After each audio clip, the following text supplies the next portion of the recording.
Hello, and welcome to this feed update. I'm Adia Ghostin. And I'm Jacque Beasley.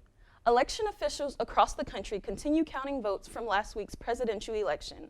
On Saturday, many news organizations projected Nevada and Pennsylvania for Joe Biden, putting him at 290 Electoral College votes, though some news organizations have not yet projected Arizona and have him at 279. 270 votes are required to win. Political polling website Real Clear Politics removes Pennsylvania from the Biden column, saying it is too close to call, giving him 259 votes.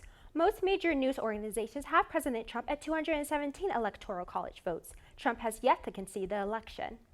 Meanwhile, in Georgia, state officials say they will conduct a recount of the presidential vote. The recount will be done by hand, according to Secretary of State Brad Raffensperger. Following the first count, Joe Biden led by less than 0.3%. Georgia has 16 Electoral College votes up for grabs. Republican Senator Lindsey Graham of South Carolina says he is donating $1 million of his campaign money to help two GOP senators win runoff races in Georgia. Graham told Fox News Channel on Thursday that Republicans need to counter a tsunami of liberal money flowing into Georgia ahead of the January 5th runoff elections. The Georgia Senate race will determine whether Republicans or Democrats control the Senate.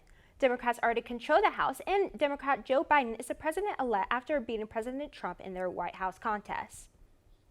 Dr. Anthony Fauci says he doesn't believe the United States will need to go into lockdown to fight the coronavirus if people double down on wearing masks and social distancing. Fauci told ABC's Good Morning America that vaccines being developed will have a positive impact once they start being deployed. He says he hopes by April, May, and June, the ordinary citizen should be able to get a vaccine.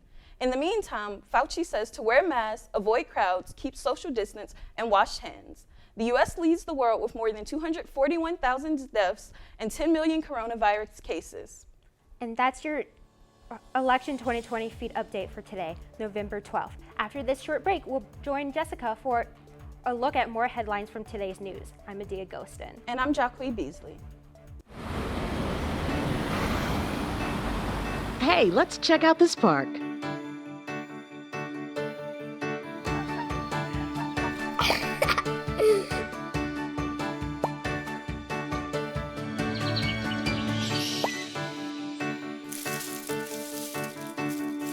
Oh, wow, that's really cool.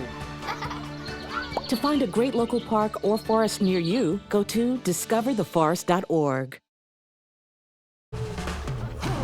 When you adopt a shelter pet, you discover their unique mix of all kinds of traits. Where'd Wiley go? Where's Wiley? Ah, there she is. Paw? Do you remember being an ancient wolf? Do you ever feel the call of the wild? You're a renegade cop, and I'm a con woman with nothing to prove. But together, we could really solve this murder. They're a little bit of a lot of things, but all of them are pure love.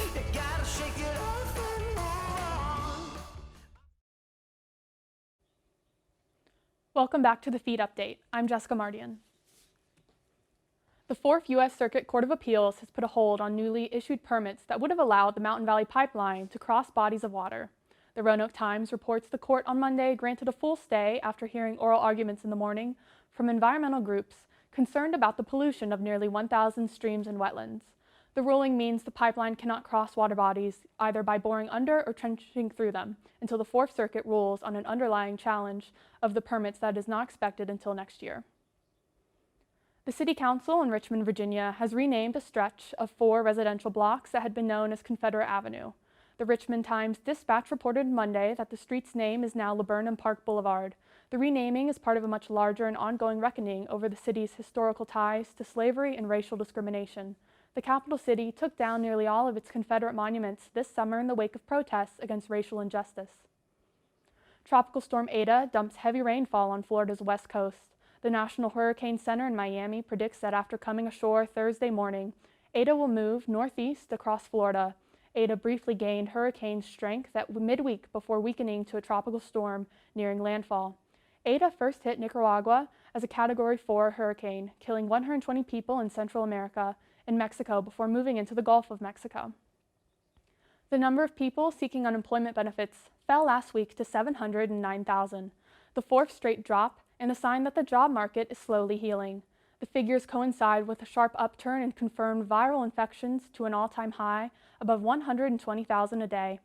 Cases are rising in 49 states and deaths are increasing in 39. The nation now has recorded 240,000 virus-related deaths and 10.3 million confirmed infections.